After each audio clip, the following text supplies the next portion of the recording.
Paterson. Thank you, Madam Deputy President. I've been listening very carefully to all of the speeches that have been made in this debate, but in particular to that speech that just preceded mine by Senator Smith, because she made a very important point in her speech, but perhaps didn't realise quite the point she was making when she did so. Senator Smith said that everybody in Victoria is scared. And she's right. As a senator for Victoria and as someone who has just come here to Canberra from Victoria, there's no question. A lot of Victorians are afraid.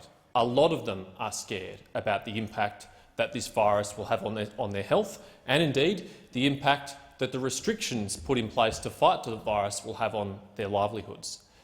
But there's a clue in that observation by Senator Smith about what the problem might be here. She didn't say everybody in South Australia is scared from her home state. She didn't say everybody in New South Wales is scared, another state which has had some outbreaks, or indeed any other state or territory in the Federation. We heard a lot from Labor senators this week about the responsibility that the Commonwealth Government has for regulating and funding aged care, and we absolutely accept that responsibility. But the Commonwealth has a responsibility for funding and regulating aged care in every state and territory, not just in Victoria. So what's different about the problems we're seeing in aged care in Victoria? Is it that the Commonwealth has decided to regulate and fund aged care in Victoria differently? Is it that they provided greater assistance to New South Wales or South Australia or any other state or territory? Or is there something different about Victoria? Clearly, there is something different about Victoria. We have widespread community transmission in Victoria. We don't have it in any other state and territory. Touch wood, I hope we never do again. But we have a very serious second wave outbreak in Victoria, and that's got nothing to do with the Commonwealth's role in regulating or funding aged care. In fact, it's got everything to do with the utter incompetence of the Victorian state government. I noticed in Senator Smith's contribution before, just as it has been the case in every other contribution made this week by Labor senators, the words the Andrews government or the Victorian government never passes their lips. Never do they point out that we have a problem in aged care in Victoria, unique so far, we hope, always to be unique in Victoria and not anywhere else in the country. They haven't shown any interest at all, have made no contributions at all about how we got to where we are in Victoria.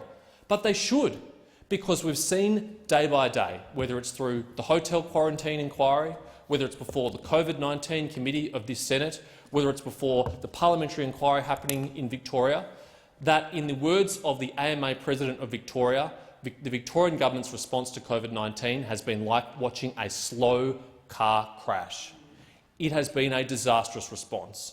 It has been a response which has shaken the confidence of all Victorians, and unfortunately it has been a response which has directly led to the deaths of hundreds of Victorians, including many in aged care.